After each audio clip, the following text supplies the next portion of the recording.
ಮಾತ್ರ ಈ ಬೆಳಗಾವಿ ಅಧಿವೇಶನ ಆಗಿದೆ ಅನ್ನೋ ಒಂದು ಆರೋಪ ಈ ಭಾಗದ ಜನರು ಈ ಭಾಗದ ಜನರ ಇದು ಧ್ವನಿ ಆಗ್ತಾ ಇಲ್ಲ, ಸುವರ್ಣಸೌಧ ಆಗ್ತಾ ಇಲ್ಲ, ಜೊತೆಗೆ ಏನು ಈ ಅಧಿವೇಶನೂ ಯಾವುದೇ ಉಪಯೋಗ ಆಗ್ತಿಲ್ಲ ಅನ್ನುವಂಥದ್ದು. ಆಡಳಿತ ಪಕ್ಷ ಶಾಸಕರು ಮಂತ್ರಿಗಳಿರ್ಬೋದು ನನ್ನನ್ನು ಹಿಡ್ಕೊಂಡು ನಾವು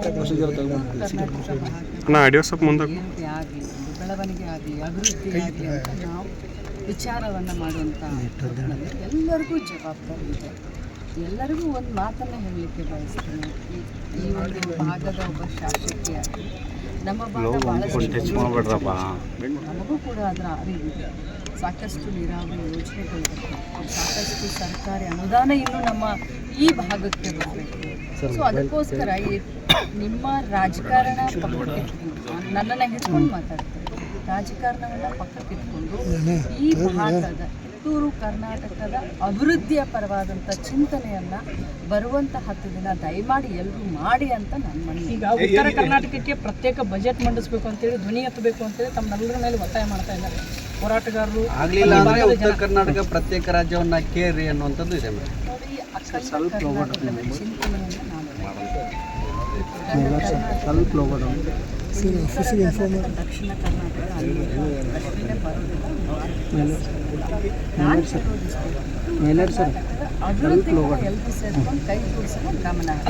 ಅಧಿವೇಶನ ಸಂದರ್ಭದಲ್ಲಿ ಸುವರ್ಣ ವಿಧಾನಸೌಧಕ್ಕೆ ಬಿಜೆಪಿ ಮುತ್ತಿಗೆ ಹಾಕೋದಕ್ಕೆ ಕರೆ ಕೊಟ್ಟಿದ್ದಾರೆ. 20,000 ಜನ ರೈತರನ್ನು ಸೇರಿಸಿ ರೈತ ವಿರೋಧಿ ಸರ್ಕಾರ ಅಂತೇಳಿ ಒಂದು ಪ್ರತಿಭಟನೆ ಮಾಡೋದು ಮುಂದಾಗಿರ್ತಕ್ಕಂಥದ್ದು. ಬಿಜೆಪಿ ಅವರಿಗೆ ನೈತಿಕತೆ ಇಲ್ಲ, ರೈತರ ಬಗ್ಗೆ ಮಾತನಾಡುವಂಥ ರೈತರ ಹೋರಾಟ ಆಯಿತು.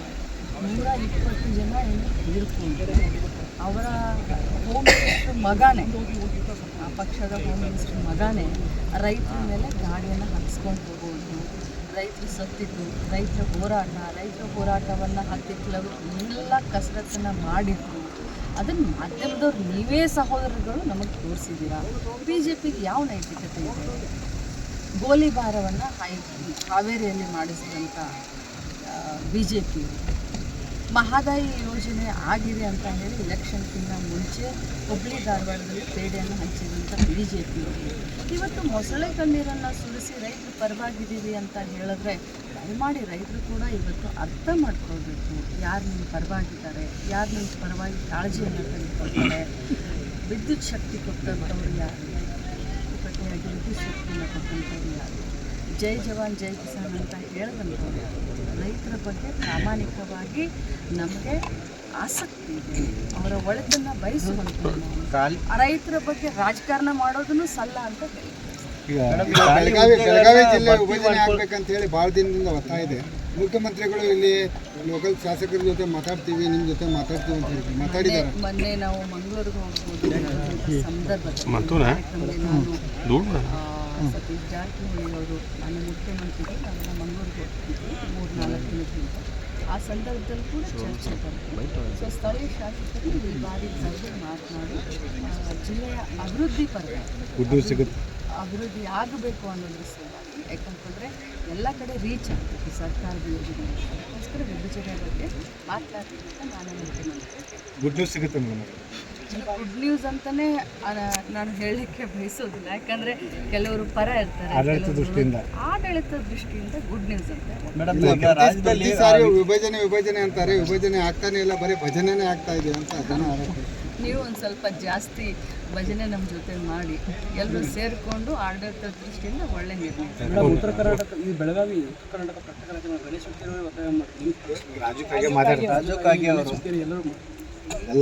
ನಾವು ಮಾಧ್ಯಮದವರು ಪ್ರಶ್ನೆ ಕೇಳಬೇಕಾದ್ರೆ ಕರೆಕ್ಟಾಗಿ ಕೇಳ್ಕೊಂಡು ನಿಮ್ಗೆಲ್ಲರಿಗೂ ಹೇಳ್ತಾ ಇಲ್ಲ. ರಾಜು ಕಾಗೆ ಅವರು ಪತ್ರನ ಬರೆದಿದ್ದಾರೆ, ಮಾತಾಡ್ತೀನಿ.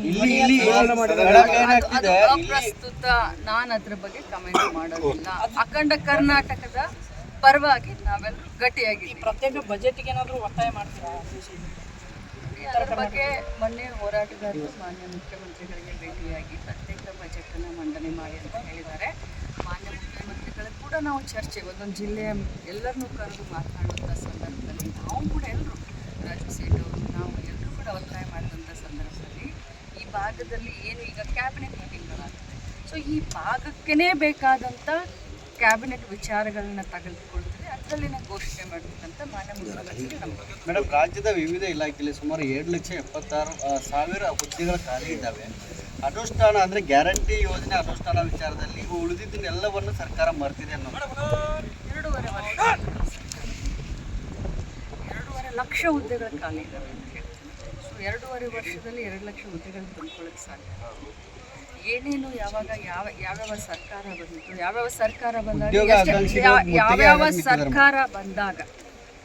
ಯಾವ್ಯಾವ ಸರ್ಕಾರಗಳು ಎಷ್ಟೊಂದು ಉದ್ಯೋಗವನ್ನು ಸೃಷ್ಟಿ ಮಾಡಿದೆ, ಉದ್ಯೋಗವನ್ನು ಕೊಟ್ಟಿದೆ, ಅದನ್ನು ಮೊದಲು ತಾವೆಲ್ಲರೂ ಗಮನ ಹರಿಸಿ ಆಮೇಲೆ ಕೇಳಿ.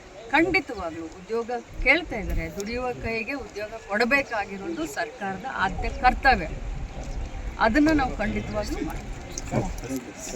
ಹೆಚ್ಚಿನ ವಿಡಿಯೋಗಳಿಗೆ ಪ್ರತಿಧ್ವನಿ ಯೂಟ್ಯೂಬ್ ಚಾನೆಲ್ ಸಬ್ಸ್ಕ್ರೈಬ್ ಮಾಡಿ, ಬೆಲ್ ಐಕಾನ್ ಕ್ಲಿಕ್ ಮಾಡಿ.